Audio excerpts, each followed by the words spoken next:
Good morning everyone, আমি দেবচানী আর আমার আরেকটি নতুন ব্লগে তোমাদের অনেক অনেক ওয়েলকাম জানাই।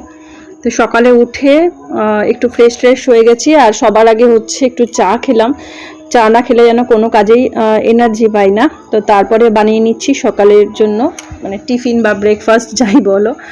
তো এখন চাউমিন বানিয়ে নিচ্ছি। আর ঘরে সেভাবে চাউমিনের জন্য সেভাবে কোনো সবজি ছিল না, তো আলু, পেঁয়াজ, কাঁচা লঙ্কা এই দিয়ে আর ডিম দিয়েই চাউমিনটা বানিয়ে নেবো। বিনস, গাজর, ক্যাপসিকাম এগুলো থাকলে ভালো হতো, তো সেটা ছিল না বলে প্লেন ঘরে যেটা ছিল সেটা দিয়েই চাউমিন খাওয়া হচ্ছে। আসলে আমাদের না এখন চাউমিন অতটা খাওয়া হয় না, তো ওই কথা ভেবে আর এই সবজিগুলো চাউমিনের জন্য আনা হয় না। হঠাৎ ইচ্ছা হলো যে চাউমিন খাবো, তাই জন্য চাউমিনটা বানানো হচ্ছে। একটা সময় সকালের ব্রেকফাস্ট বলতে এই চাউমিন আর এগরোল এগুলো সকালে বানাতে হতো।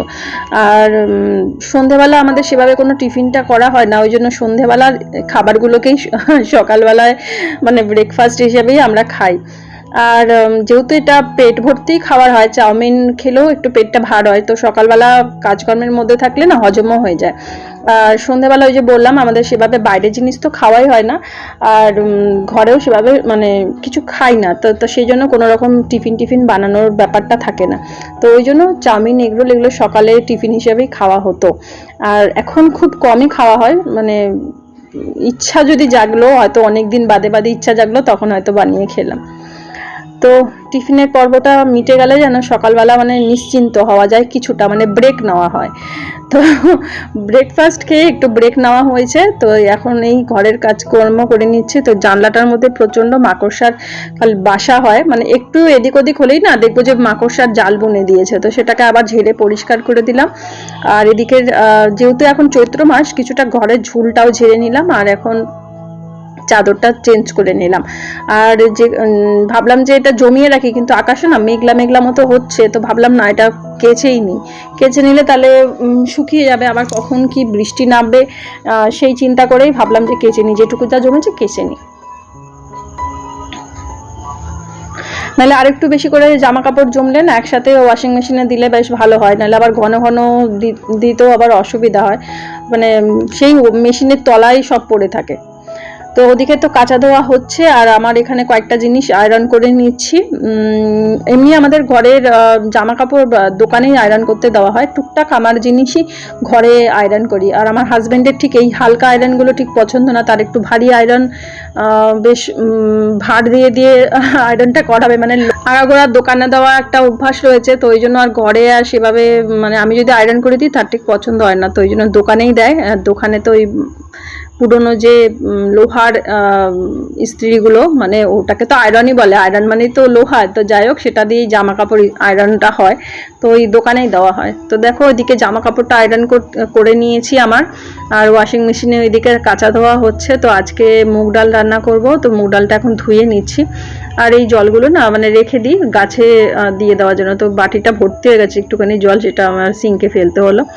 তো এখন এই ডালটা বসিয়ে দেবো। আর মুগ ডালও আমাদের সেভাবে কোনো একটা সময় রিচ করে বিভিন্ন রকম তরিজুত করে রান্না হতো, এখন ওগুলো মানে করা হয় না। তো ডালটা সেদ্ধ দিচ্ছি, এমনি জিরে তেজপাতা নর্মাল এমনি যেরকম ফোড়ন হয় সেটা ফোড়নটা দেবো। আর আমার বেশি মুসুর ডালটা খেতে ভালো লাগে, মুগ ডাল ঠিক আমার যেন ভালোই লাগে না, যেমন করেই রান্না করি কেন ভালো লাগে না। শুধু মাছের মাথা দিয়ে যদি মুগ ডাল হয় সেটা খেতে ভালোবাসি। তো দেখো এদিকে কাঁচা দেওয়া হয়ে গেছে, আর এগুলো এখন মেলে দেবো। তো অনেক সময় কি হয় বারে 2-3 বার খেপেও জামা কাপড় কাচি, তো আজকে আর ভাবলাম যে মেশিনে আর তো কিছু কাঁচা ধোয়ার নেই, এই কটা জিনিস আছে কেচে নিলেই হয়ে যাবে। তো আমার হাজব্যান্ড আবার বাজারের দিকে গেছিলো তো সবজি টবজি আনতে, আর তো ও আজকে 2বার করে গেছে, মানে আমাদের এখানে সবজি মার্কেট আলাদা, তারপরে আবার এমনি জামা কাপড়ের মার্কেট আলাদা, মানে এরকম থাকে। তো যেহেতু এখন পয়লা বৈশাখ, তো পয়লা বৈশাখ তা আমার জন্য বলেছিল নাইটি আনবে, তো আমি বলেছিলাম নাইটি এতগুলো নাইটি রয়েছে সেগুলো পরে শেষ করতে পারছি না, আবার একটা নাইটি এবার পয়লা বৈশাখে তো পরতেই হয়, তা বললাম যে একটা নাইটি আনতে, তো সেই জায়গায় ও 3টে নাইটি নিয়ে এসেছে। আসলে অন্য কারণ আছে, এই জন্যই এবছরটা না পয়লা বৈশাখটা যেন আমার ঠিক আনন্দও লাগছে না কোনো। একটু তোমাদের সাথে শেয়ার করি, তো আমার বাবার একটু শরীরটা খারাপ। বাবা মানে এখন কিডনি পেশেন্ট, তো অনেক কিছু ডায়েটে করে মানে ডায়েট চার্ট করে দেওয়া হয়েছে, অনেক ব্যাপারটা রয়েছে। তো সেই সব চিন্তা করে না আর যেন মনে হয় না যে নিজের জন্য একটা টাকাও খরচা করি, মনে হয় যেন সেই টাকাটা থাক, কোনো ইমার্জেন্সি কিছুতে লাগলে তখন মানে লাগবে, এইভাবেই মানে ভাবি। তো যাই হোক, তো আমার হাজব্যান্ড আবার 3খানা নাইটি নিয়ে এসেছে, একটা বললাম যে একটাই আনো। আর আমার না কলকাতায় মানে পুজোর সময় আমার এখানে অতটা থাকা হয় না। বিয়ের পর থেকেই এতগুলো বছর আমি কলকাতাতেই দুর্গাপুজো দেখি, যেহেতু কলকাতাতেই দুর্গাপুজো সবসময়ের জন্য সেরা। আর বিয়ের পরে প্রথম বছরটা এখানে দুর্গাপুজো দেখেছি, মানে কলকাতাতেও দেখেছি, এখানেও এসে নবমীর দিন, নবমী দশমী এখানটা কাটিয়েছিলাম। তো ঘরে না নতুন চাদর আর পাততে লাগে না, কারণ এখানে থাকি না। তো পয়লা বৈশাখটা হলে নতুন চাদর একটা না পাতলে যেন ঠিক ভালো লাগে না। তো সেটাই বলছিলাম যে আমার নাইটির দরকার নেই, নাহলে একটা চাদর এনো। তো চাদরও প্রচুর আছে, তো ওই জন্য ওই সব চিন্তা করছি, বাবাকে নিয়ে খুব টেনশনে আছি। তো ওই জন্য কিচ্ছু যেন ভালো লাগছে না, না চাদরও কিনতে ইচ্ছা করছে না নাইটি। তো চাদরটাও বাদ দিয়ে দিলাম, যে চাদরটা আনতে হবে না, ছেড়ে দাও, অনেক চাদর রয়েছে। আর নাইটিটাও বাদ দিলে চলবে। তো তবুও শুনলো না, বলে না নাইটি তোমার জন্য এনেই দেবো। তো এনে দিয়েছে, সেগুলোকে একটু ধোয়াধাই করবো। তো আমি তো এদিকে রান্নাবান্না শুরু করে দিয়েছি। তো সবজি এসেছে, আর দেখলে যে দুধের প্যাকেট আর দই আনা হয়েছে, সেগুলো সমস্ত ধুয়ে ফ্রিজে রেখে দিলাম। আর ভাবছি আজকে ঢ্যাঁড়সটা রান্না করে নেবো, কারণ ঢ্যাঁড়স রেখে দিলে না বুড়ো বা বুড়ি হয়ে যায়, তাড়াতাড়ি মানে বাড়তি হয়ে যায়। তো ওই জন্য ঢ্যাঁড়সটা করে নেবো। আর আমাদের করলা সেদ্ধটা রোজ খাওয়া হয়, তো করলা সেদ্ধ দেবো। আর এদিকটা আলুটা কেটে নিচ্ছি, আলু আর ঢ্যাঁড়স দিয়ে যে তরকারিটা, এই তরকারিটা আমার খেতে ভীষণ ভালো লাগে। মানে এই গরমকালটাতে ঢ্যাঁড়সটা পাওয়া যায়, কিন্তু এই তরকারিটা হালকাও হয়, আর প্রচণ্ড গরমে এই খাবারগুলোই যেন টানে, মনে হয় যেন ওইটাই খাই। আর একটু সাথে যদি টক ডাল হয়, আম ডাল হয়, তাহলে তো আর কথাই নেই। তো আজকে তো মুগ ডাল করছি, তো ওই জন্য টক ডালটা আর করলাম না। আর এদিকে করলাটা কেটে নিয়েছি, করলার সিডসগুলোও বার করে নিয়েছি। অনেক সময় সিড শুদ্ধই সেদ্ধতে দিয়ে খাবার সময় শুধু দানাগুলো মানে সিডসগুলো বার করে নিই। তো দাঁড়িয়ে দাঁড়িয়ে সব সবজি কাটা হয়ে গেল। ঢ্যাঁড়স কাটতে তো আর বেশি সময় লাগে না, কাঁচি দিয়ে দিব্যি কাটা যায়। বরবটিও আমি এরকমভাবে কাঁচি দিয়ে কেটে নিই। তো যাই হোক, এখন এই সবজির খোসাগুলো যেটুকু যা জমেছে, এগুলো আবার যেখানে সবজির খোসা ফেলি সেখানটাতে ফেলে আসবো। আর কাঁচা লঙ্কাগুলো কাঁচি দিয়ে চিড়ে চিড়ে নিলাম, একটু ঝাল ঝাল করে ঢ্যাঁড়সটা রান্না করব। আর প্রেশার কুকারে অল্প একটু জল দিলাম, দিয়ে করলা সেদ্ধটা বসিয়ে দেবো। আর করলা সেদ্ধতে খুব বেশি জল দিই না, কারণ করলাটার মধ্যে যেটুকু যা রস থাকে, ওই অল্প জল দিলেই ওর মধ্যেই হয়ে যায়।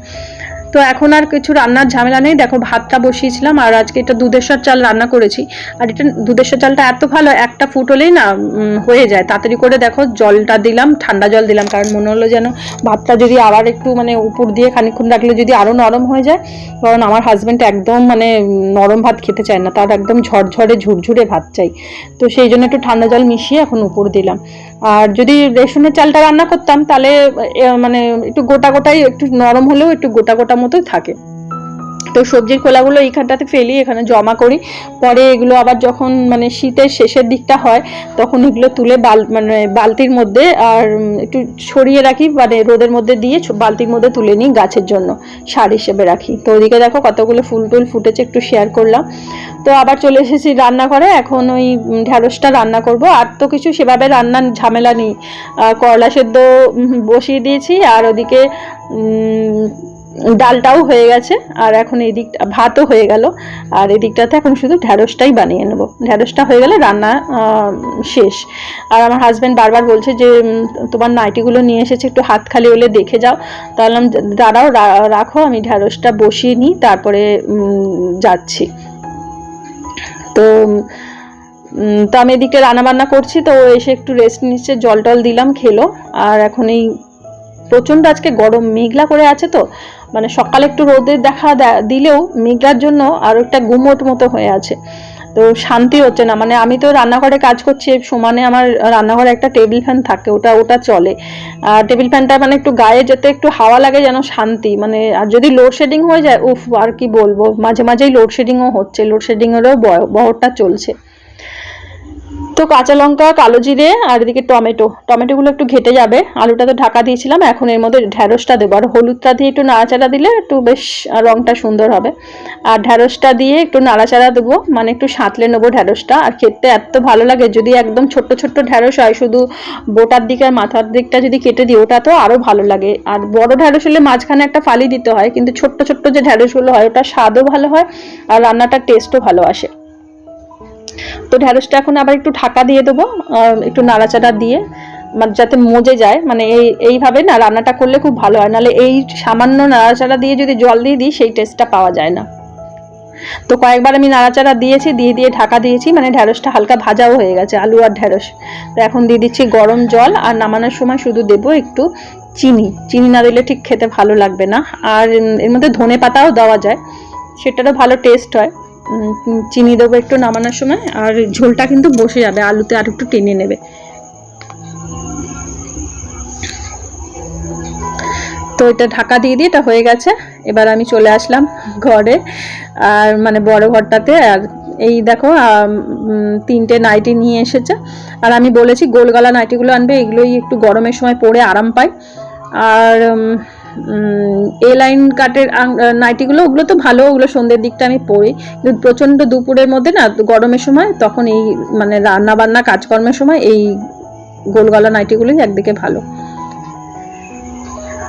তো এইগুলো এখন জলে ধুয়ে ফেলবো, কারণ আমি না একদম পরতে পারি না নতুন জিনিস। একটু জলে ধুয়ে দিলে ওর মধ্যে যেটুকু যা ধুলো টুলো আছে চলে যায়, আর একটু ডেটল জল দিয়ে ধুয়ে নিই, কয়েকবার করে ধুয়ে নিলে আর ব্যাস, আর কোনো অসুবিধা হয় না। নতুন জামা বা নতুন শাড়ি, যেগুলো ছাপা শাড়ি হয়, এখন তো শাড়ি পরিই না, আর সেগুলো না কেমন যেন কড়মড় করে। বা নতুন জিনিস পরলে প্রচণ্ড পরিমাণে কিন্তু একটা গরম লাগে। কিন্তু এই নাইটিগুলো এখন যে ধুয়ে নেবো, তারপরে যখন আমি ইউজ করবো পয়লা বৈশাখের দিন, সেদিনকে আর কোনো কষ্টই হবে না। না হলে না এগুলোর মধ্যে একটা হালকা মার থাকে, সেটাতেই আরো বেশি কষ্ট হয়। তো একটুখানি ডেটল জল দিয়ে ভিজিয়ে রেখেছিলাম, তারপরে আবার আমি এটাকে একটু জলে, মানে কি বলবো, জল কাঁচা মতো করে নিয়েছিলাম, যাতে মারটা চলে যায়। খুব বেশি মার নেই, তবুও নতুন জিনিসেতে হালকা করে ওদের মার দেওয়া থাকে, নাহলে ওরা আয়রনটা করতে পারে না। আর এই সময় তো কলকাতাতেও চৈত্রশীল হয়, কত রকম মানে নাইটির ওখানে মানে সম্ভার, মানে গেলে 6টা বা 12টা একসাথে কিনে নিয়ে আসলে অনেকটা লাভ হয়। আর ওই নাইটিগুলো একদম হালকা হয়, পরেও আরাম হয়, পাতলা মতো হয়। তো কলকাতায় এই সময় যাওয়া হয় না, একটা সময় যাওয়া হতো ডক্টর দেখানোর জন্য, কিন্তু এখন তো আর সেভাবে আর এই সময়টাতে আর যাওয়া হয় না। আর প্রচণ্ড গরমে আগে যেমন জামাই ষষ্ঠী যেতাম, সেটাও আর যাই না, বেশ কয়েক বছর হয়ে গেছে জামাই ষষ্ঠীও যাই না। মানে কোভিডের আগে মানে 2017 বা 2019-এ মনে হয় লাস্ট গিয়েছিলাম, আর তারপর থেকে আর যাই না, কারণ প্রচণ্ড গরম পড়ে সেই সময়, জ্যৈষ্ঠ মাসে। এখান দিয়ে যাতায়াত করতে ভীষণ পরিমাণে কষ্ট হয়, প্রায় 3 ঘন্টা মতো লাগে, তো 100 কিলোমিটার দূর। তো সেই গাড়ি ঘোড়ার চিন্তা করে এতটা জার্নি আর পোষায় না। যখন আরও কয়েক বছর আগে বয়সটা কম ছিল, অতটা মানে জার্নিতেও কষ্ট হতো না, কিন্তু এখন প্রচণ্ড পরিমাণে কষ্ট হয়। ওই জন্য আর মানে যাতায়াতটা মানে মেন। ইচ্ছা তো হয় বাপের বাড়ি যাব, বাপের বাড়ি যেতে সবাই ভালোবাসি, মানে মেয়েরা বিশেষ করে কিন্তু কি করব, প্রচণ্ড গরমে আর মানে পারি না।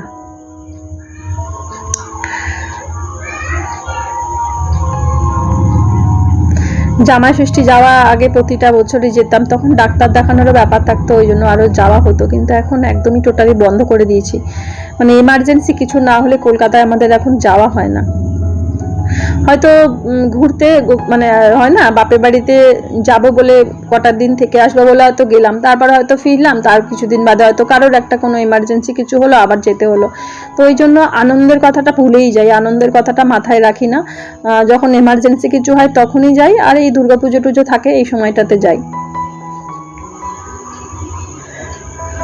তো এগুলো তো এক্ষুনি শুকিয়ে যাবে। আর আমার হাজবেন্ডেরও কিছু জামা কাপড় আগের দিনকে কাচা হয়েছিল, ওগুলোকেও একটু রোদে দেওয়া হয়েছিল। আর যেগুলো চাদর টাদর দেখেছিল সেগুলো সব কেচে তুলে নিয়েছি, মানে ঘরে নিয়ে গেছি। আর এইগুলো ঘরেই ছিল, একটুখানি ওই হালকা রোদের মধ্যে সেঁকে নেওয়া ব্যাপারটা সেই জন্য দেওয়া। তো ওইগুলো লন্ড্রিতে দেওয়া হবে, তো ওই জন্য একেবারে ওগুলো রোদে দিয়ে দিলাম, তাহলে আজকে সমস্ত লন্ড্রিতে দিয়ে আসা হবে, আর ঘরটাও একটু ফাঁকা হবে। তো নতুন জামা তোমাদের সাথে পয়লা বৈশাখে একটু শেয়ারও করে দিলাম, দেখিয়ে দিলাম। আর এখন একটু পান গাছের থেকে পান তুলে নেবো আর একটু ফুল তুলে নেবো, কারণ স্নানে যাব। স্নান থেকে এসে যদি আবার এই পাতা টাতা ফুল টুল যদি তুলতে আসি না, ঘেমে নিয়ে আরোই স্নান করে যাব। আর দেখো ছোট্ট ছোট্ট টমেটো হয়েছে, সেটাও তোমাদের সাথে একটুখানি শেয়ার করলাম। তো জলটা তুলছিলাম, তো ভাবলাম গাছেও একটু জল দিলাম, পানটা আর ফুল একটু তুলেই নিই, আর পুজো দিয়ে দেবো, বৃহস্পতিবারের পুজো। আর কলা নিয়ে আসা হয়েছে পুজোর জন্য, পান আর কলা দিয়ে পুজো দিই ঘট পাতে, আর গাছের ফুল দিয়েই পুজো দিই। বাজার থেকে সেভাবে ফুল টুল কিছু কিনতে হয় না, বলাও ভুল হবে, সবসময় আবার তুলি না। যেমন শীতকালে প্রচুর পরিমাণে গাঁদা ফুলটা পাওয়া যায়, সেই সময় গাঁদা ফুল নিয়ে আসা হয়, মালা নিয়ে আসা হয়। আবার মানে হয়তো বাজারে গেল তখন ফুল আনলো, তো ওই বাড়িতে প্রচুর পরিমাণে ফুল হয়, কিন্তু না আমার না ফুল গাছ থেকে ফুল তুলতে যেন ইচ্ছাও করে না, মনে হয় যেন গাছে থাকলেই ভালো। কিন্তু যেহেতু বৃহস্পতিবার, ভাবলাম না ফুল তুলি আর পুজো দেবো। বাড়িতে কলা গাছও আছে, কিন্তু এখন তো পাকেনি কলা, সেখান থেকে নিয়েও কাঁঠালি কলারই গাছ আছে, সেটা তাহলে পুজো দিতে পারতাম পাকলে।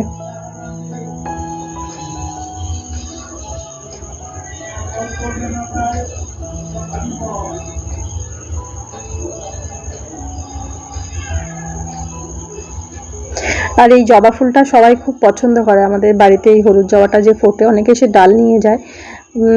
এই গাছটা, জবা গাছটা না, এর আগে একটা জবা গাছ ছিল, সেখান থেকে ডাল কেটে ভাগ্যি সেই গেটের এখানটাতে লাগিয়েছিলাম, আর যেটা মেন গাছ ছিল সেটা না নষ্ট হয়ে গেছে।